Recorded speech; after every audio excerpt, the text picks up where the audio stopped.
नमस्कार, मैं हूं आपके साथ अभिषेक शांडिल्य। बात करेंगे वायनाड लोकसभा उपचुनाव की।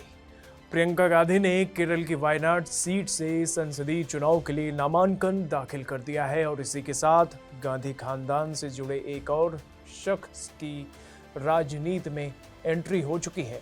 वैसे तो इनकी एंट्री पहले हो चुकी थी, लेकिन पहली बार प्रियंका गांधी वाड्रा चुनाव लड़ने जा रही हैं, जिनके जीतने की स्थिति में सोनिया, राहुल और प्रियंका गांधी वाड्रा की तिकड़ी पहली बार एक साथ संसद में होगी। पर यहां दिलचस्प यह है कि प्रियंका गांधी भारत के दक्षिण स्थित प्रांत से चुनाव लड़ने जा रही हैं, जिसको गांधी खानदान के लिए सेफ जोन भी माना जा सकता है, क्योंकि कांग्रेस पार्टी के लोकसभा चुनाव में हार की स्थिति में उसके साथ दक्षिण के राज्य मजबूती से खड़े रहे हैं। और इतिहास पर अगर गौर करें तो इंदिरा गांधी के समय देश में जब आपातकाल लागू था, तब 1977 के चुनाव में कांग्रेस को उत्तर भारत से झटका लगा था और इस दौर में भी दक्षिण भारत के राज्य कांग्रेस के साथ मजबूती से खड़े थे।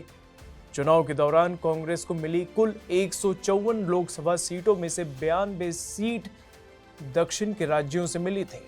उस दौर में इंदिरा गांधी के लिए अपनी मजबूत सीट रायबरेली पर ही जीतना मुश्किल था, जहां वो खुद इस सीट से समाजवादी नेता राज नारायण से चुनाव हार गए। ऐसे में कर्नाटक की चिकमंगलूर सीट ने उनकी राजनीतिक लाज को बचाने का काम किया। इसके बाद इंदिरा गांधी ने इस सीट को अपनी कर्म भूमि मान लिया। आगे चलकर 1980 के चुनाव में उन्होंने तब के आंध्र प्रदेश की मेंढक और यूपी के रायबरेली से चुनाव लड़ा, जहां उन्हें दोनों ही सीटों पर जीत मिली। इसके बाद पूर्व प्रधानमंत्री राजीव गांधी की हत्या के बाद जब सोनिया गांधी ने भारत की सक्रिय राजनीति में उतरने का फैसला किया, तब 1999 में कांग्रेस का गढ़ माने जाने वाली अमेठी के साथ ही कर्नाटक की बेल्लारी लोकसभा सीट से उन्होंने चुनाव लड़ा, जहां उन्हें दोनों ही सीटों पर जीत मिली।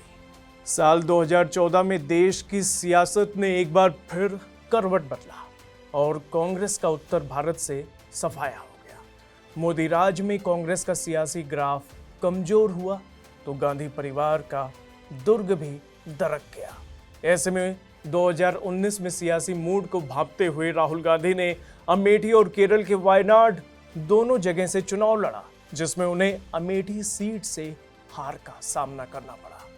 और अब 2024 के लोकसभा चुनाव में जब राहुल गांधी को रायबरेली और वायनाड दोनों सीट से जीत मिली, तब उन्होंने दक्षिण की वायनाड सीट को छोड़ने का फैसला किया, जिसके बाद उनकी बहन प्रियंका गांधी वाड्रा को इस सीट से कांग्रेस ने उम्मीदवार बनाया है, जिनके सामने दूसरे दल पुराने इतिहास के हिसाब से थोड़े कमजोर नजर आ रहे हैं। पर सियासत में चुनावी नतीजे मायने रखते हैं, जिसका हिसाब अगले महीने यानी नवंबर महीने में होना तय है।